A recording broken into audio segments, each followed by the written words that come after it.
Olá, amigos. Estou aqui mais uma vez para falar de um assunto que eu particularmente acho interessante.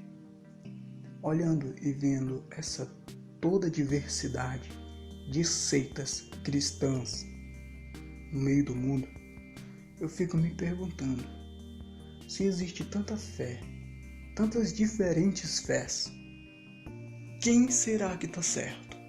Você não já se perguntou isso? Se não, deveria. O que acontece? Tudo isso sobre esse negócio de cristianismo e essas várias coisas protestantes, o protestantismo começou com Martinho Lutero lá. Mas o cristianismo em si, isso vem de um tempo atrás, há séculos atrás. Ou melhor dizendo, há milênios de anos atrás. Podemos dizer 2000 anos, mas vamos lá. Anteriormente, antes do Messias vir à Terra, era apenas o povo judeu que era o povo escolhido por Deus. Assim como você vê em Gênesis, Êxodo, era apenas o povo judeu. Mas aí existiu a promessa do Messias, que o Messias viria à Terra e ensinaria o caminho para o seu povo, o povo judeu. O Messias veio, foi rejeitado, morreu no madeiro e ressuscitou. É o que nós conhecemos. Aí que entra a mudança. O que acontece? Antes do Messias vir, era apenas o povo judeu. Depois que o Messias veio e morreu no madeiro, a salvação se propagou para toda a humanidade.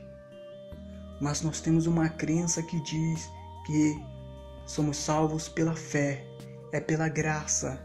A graça é, você não merece. Você simplesmente tem, mas você não merece nada disso. Isso é a graça. A salvação vem pela fé. É o que é pregado para nós ocidentais daqui do povo, daqui do Ocidente. Só que você já ouviu falar de Paulo? Sim, com certeza já ouviu falar de Paulo. Aquele cara que teve um encontro com o Messias e mudou o seu pensamento e começou a pregar para o povo. Sim, o Paulo. Pois é. No livro de Romanos é onde você tira a maior parte de todo o pensamento de salvação pela fé.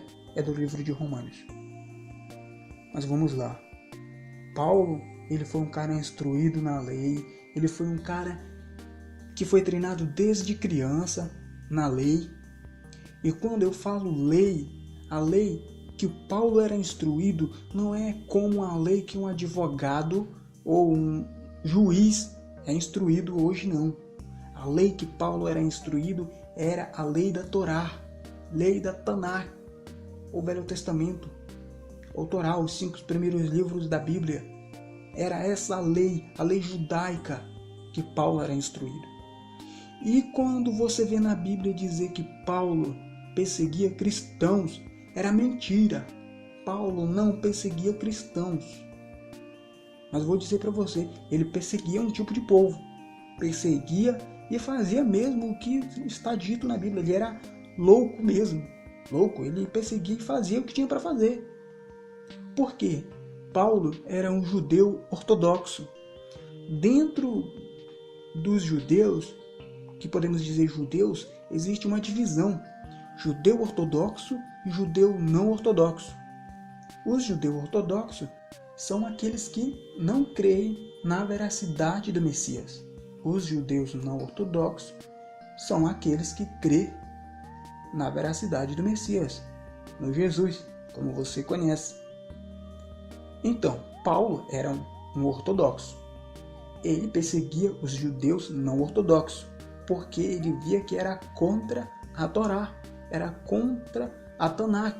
Então ele perseguia, estava discernindo o pensamento ruim desse pessoal no meio da terra, saindo do meio dos judeus um tipo de pensamento errôneo.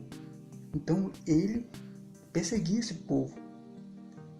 Então, Paulo teve um encontro com o Messias, mudou seu pensamento, ficou empolgado com aquilo porque ele viu que não era só para ele, não era só para os povos judeus que o Messias agora estava, ele estava para o mundo inteiro.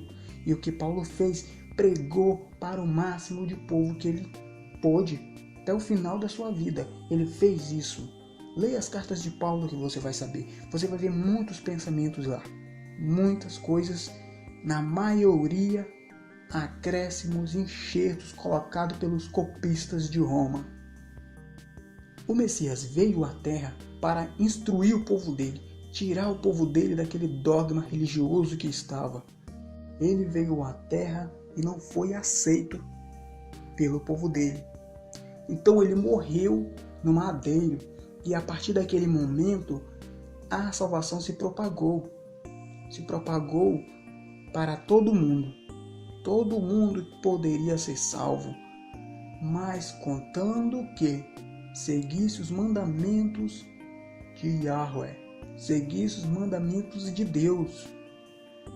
A fé, Paulo fala no final de Romanos 3, que a fé não anula a lei. Está lá, vai lá na tua Bíblia e você vai ver que está escrito lei, mas no original está dizendo que a fé não anula a Torá.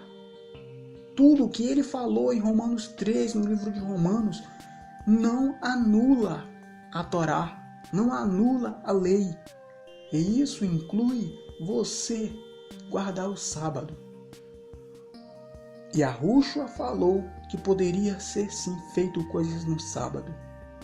Podemos sim fazer coisas no sábado, não temos que ficar imóvel.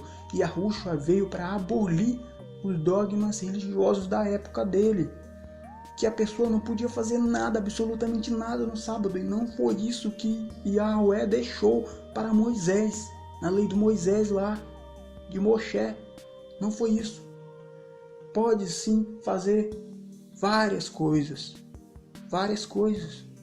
mas você tem que ter conhecimento para saber que tipo de coisa você pode fazer. Entendeu? Não é você dizer, o sábado está abolido.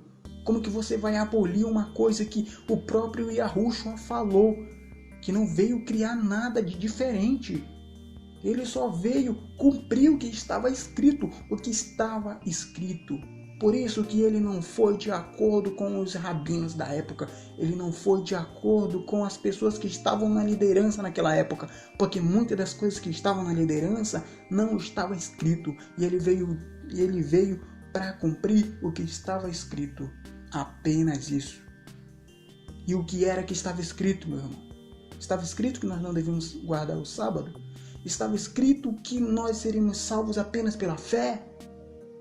Como que o próprio Yahushua ia se contradizer?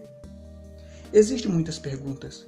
Esse vídeo é apenas um rascunho do que eu farei no segundo vídeo.